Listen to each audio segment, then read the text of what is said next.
Tens of thousands of people have lined along the streets from the White House to Capitol Hill, hoping to catch a glimpse of Pope Francis, the Argentine pontiff who's making his first trip to the United States. Pope Francis was welcomed on the south lawn of the White House, where the 11,000 guests in attendance heard him call on the world to do more to protect the environment. The pontiff is only the fourth pope to visit the United States. And while he brought his message of global inclusion, his trip is also a chance to speak directly to the 70 million Roman Catholics in this country, and especially the Hispanic community, which is the fastest growing segment of the American population. I think his message for, immigration, I think it's great.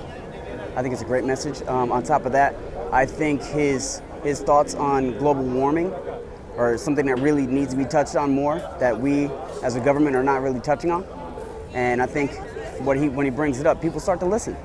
I think that one thing that the Pope has tried to do is to have a dialogue with those that are different. I think that he's really tried to encourage people to be more loving, be more charitable to the poor.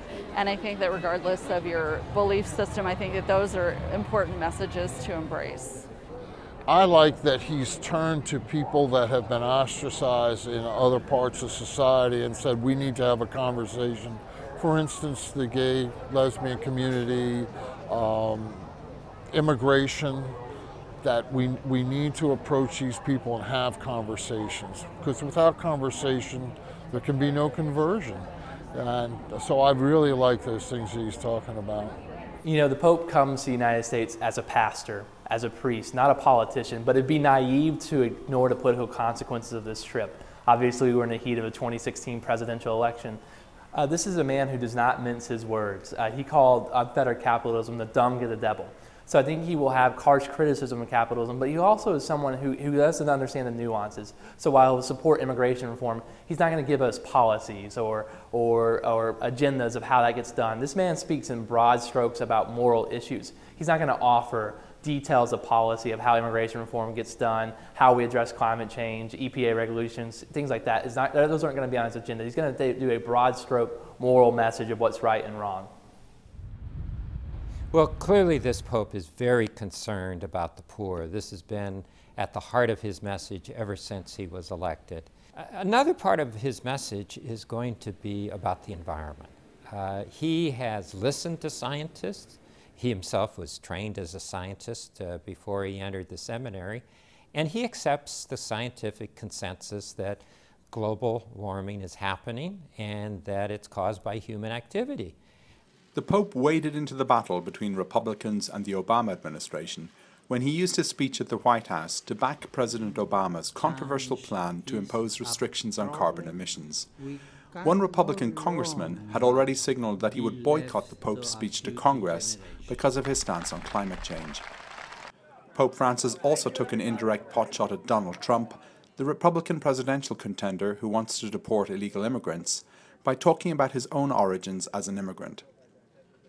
For Republicans, there's two options. The first option is to listen to him and to be affected by his message. The other option is to reject him. What Representative Paul Gosar of Arizona did by boycotting the Pope is one of the most politically crass moves I've ever seen, and it's a move he'll regret. Someone who's going to boycott the Pope, how are they going to listen to their constituents?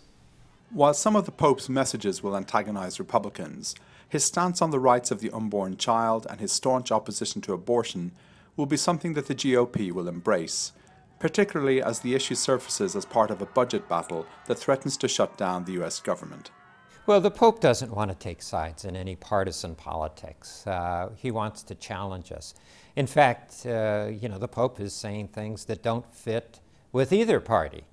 For example, he talks about the poor, the need to take care of them, the need to be welcoming to refugees and immigrants, and to protect the environment. Now, those are issues that typically the Democrats like and push. On the other hand, he's clearly against abortion, and he feels that every child deserves a mother and a father. Well, these are issues that are not in sync with the Democrats.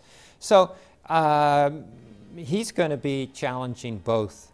I mean, what I think he would really like to see is for the politicians to put aside their partisan bickering and get to work solving the world's problems, working together for the good of the United States and the world. He'll challenge lawmakers. Pope Francis will most definitely challenge lawmakers. He won't embarrass them. Perhaps he'll embarrass them on their policies and their positions, but he's not going to name names. But clearly this is a man that has captivated the attention of the American people, and so politicians should be compelled to listen to him. While it's true that the Pope isn't going to raise any specific legislative proposals, he is going to wade into certain hot-button topics that are central to the presidential campaign, one of which is abortion and the other which is immigration. Donald Trump has made immigration a huge issue by suggesting that America should deport 11 million undocumented workers, most of whom are Mexican. The Pope, on the other hand, is going to bring a message of inclusiveness, particularly as people around the world look at the Syrian refugees flocking into Europe from the war-torn country. Whatever else the Pope achieves in Washington, one thing is clear. He's going to succeed in knocking Donald Trump off the television for 2 days. Demetri Sevastopulo, Financial Times, Capitol Hill, Washington.